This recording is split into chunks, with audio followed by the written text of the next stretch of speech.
করে যেগুলো ভালো কাজ দৃশ্যত বাহ্যত, তো সেই ভালো কাজগুলোর তো একটা প্রতিদান আছে।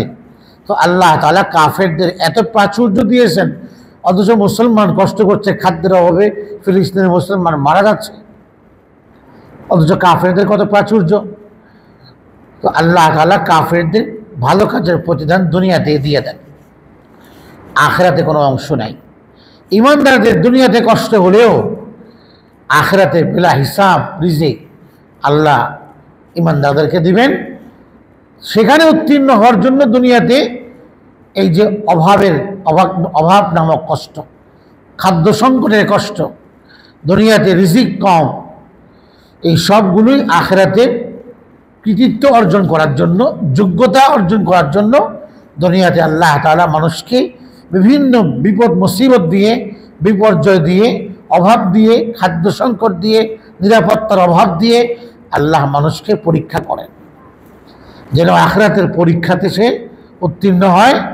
আর সেখানে আল্লাহ তার জন্য যা রেখেছেন, হাদিস বলে মালা আইনুল রাআত, পৃথিবীতে এমন কোনো চোখ আসে নাই, সৃষ্টি হয় নাই যে চোখ আল্লাহর সেই নিয়ামতকে দেখেছে, এমন কোনো চোখ নাই। মালা আইনুল রাআত, নবী সাল্লাল্লাহু আলাইহি ওয়াসাল্লাম দেখেছেন সাধারণ মানুষের মধ্যে।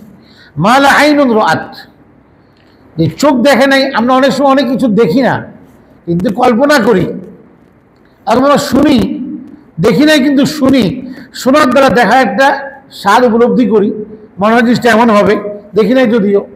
তো আল্লাহ রাসূল বলেন ওয়ালা উযুনুন সামিআত, জান্নাতি আখিরাতের স্থায়ী যে রিজিক এবং তার যে সুফল প্রতিদান, এটা মানুষের চোখ তো দেখাই নাই, কানেও শুনে নাই, কানেও শুনে নাই। আমাদের এই কান সেটা শোনার যোগ্যতাই রাখে না, আমাদের এই চর্ম চোখ সেটা দেখার যোগ্যতাই রাখে না দুনিয়া দেখা অবস্থায়। তো না শুনলেও মানুষ কল্পনা করে। নবীজি বলেন যে ওয়ালা খাতরা আলা কলবি বাশারিন, কোনো মানুষের কলব হৃদয় কখনো কল্পনাও করে নাই কি দিবেন আল্লাহ তাকে আখিরাত।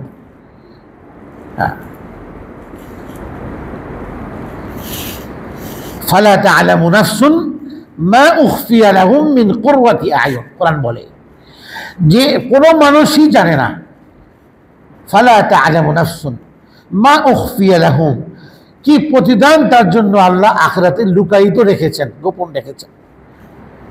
মিন কুররাতি আ'য়ুন, যে লুকায়িত নিয়ামত মুমিনকে আল্লাহ দিবেন, ইমানের তাকাদার উপর চললে সেটা তার চোখকে ঠান্ডা করে দিবে, তার চোখকে শীতল করে দিবে, এমন নিয়ামত।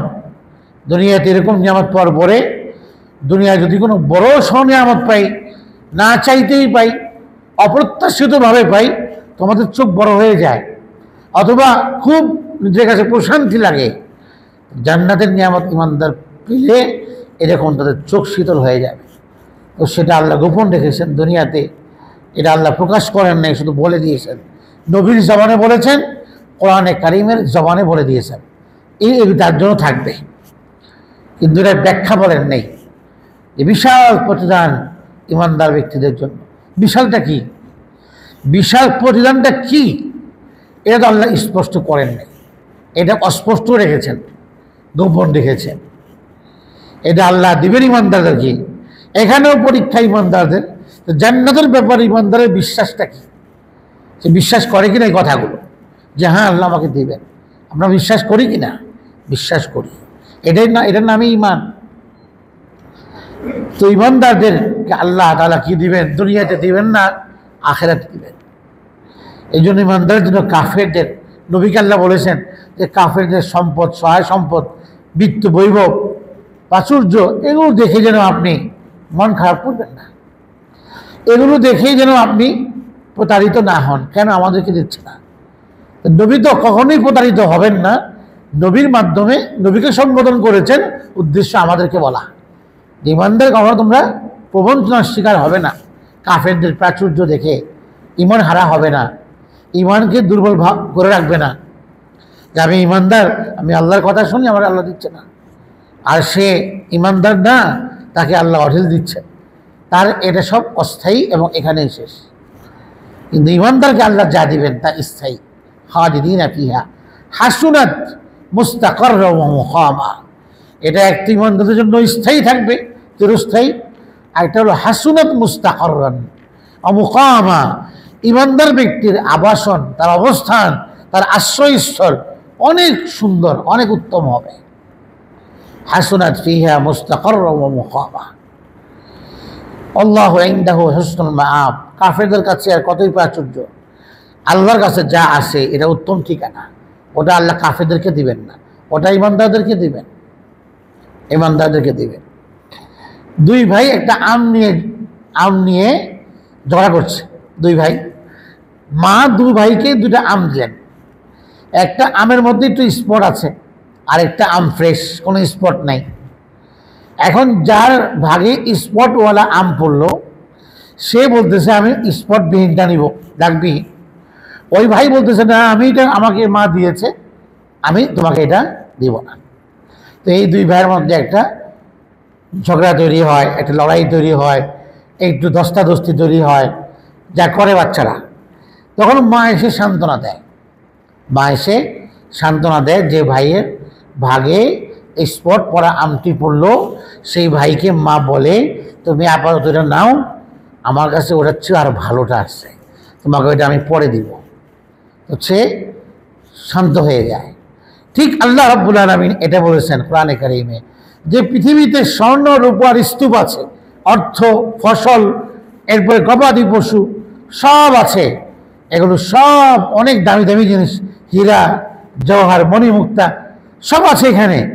সব বলার পর আল্লাহ বলতেছেন এত দামি জিনিস তোমাদের দৃষ্টিতে, এগুলো অল্প সময়ের ভোগ্য সামগ্রী, এটা দাগ পড়া, এটা স্পটওয়ালা। আর আমার কাছে যেটা আছে এটা এর চেয়ে অনেক বেশি দামি, ওটা নেওয়ার চেষ্টা করো, ওটা পাওয়ার যোগ্যতা অর্জন করো এখান থেকে। আল্লাহু ইনদাহু হুসনুল মাআব ওয়া মা ইনদাল্লাহি খায়রুন লিল আবরার। আল্লাহ বলেছেন আল্লাহর কাছে যা আছে, যেটা আছে আখিরাতে আল্লাহ ইমানদারদেরকে দিবেন স্পেশালি। আল্লাহ বলেন খায়রুন, অনেক দামি, অনেক দামি, পৃথিবীর কোনো দাম এটাকে তারা আওতায় নিতে পারবে না, এত দামি, এত উৎকৃষ্ট। সেটা আল্লাহ আখিরাতে নিজের কাছে রেখেছেন, দিবেন কাদেরকে? যারা আবরার, তাদেরকে দিবেন। আবরার কারা? যারা মুত্তাকি, যারা গুনাহমুক্ত জীবন যাপন করে আল্লাহর সীমারেখার ভিতরে চলে, যারা আল্লাহকে সন্তুষ্ট করতে পারে। আবরার, যাদের জীবনে শুধু নেক কাজ আর নেক কাজ, গুনাহ নেই। এই পুণ্যবান ব্যক্তিদেরকে আল্লাহ তাআলা আল্লাহর কাছে যা আছে সবচেয়ে দামিটা সেটা দান করবেন। এই দামি জিনিস পরেও যখন আল্লাহ তাআলা তার নিজের দিদার দর্শন আল্লাহ দেখা দিবেন বান্দাকে, জান্নাতীকে, তখন জান্নাতি মনে করবে এই যাবৎ যা দিয়েছেন আল্লাহ তাআলা, আল্লাহর দর্শনের সামনে এগুলো একেবারেই তুচ্ছ। আল্লাহর দর্শন এত দামি, আল্লাহকে দেখতে পারা, আল্লাহকে দেখা যাবে, জান্নাতীরা আল্লাহকে দেখবেন। এবং জান্নাতে জুমাবার হবে, সেই জুমাবারে আল্লাহ পাক বান্দাকে প্রতি সপ্তাহে দেখা দিবেন। হাদিসে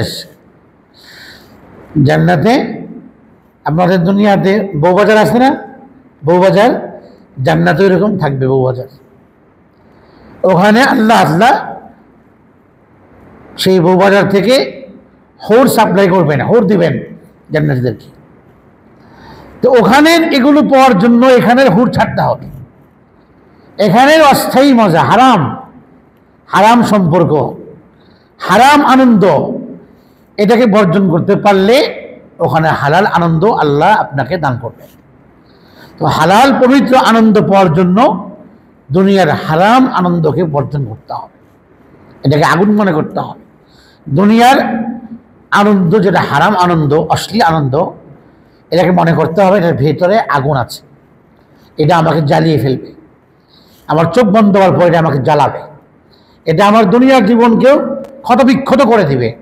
হারাম আনন্দ মানুষের দুনিয়ার পার্থিব জীবনকেও ক্ষতবিক্ষত করে, আহত করে। আর আখিরাতের ক্ষতবিক্ষত হওয়া তো আছে।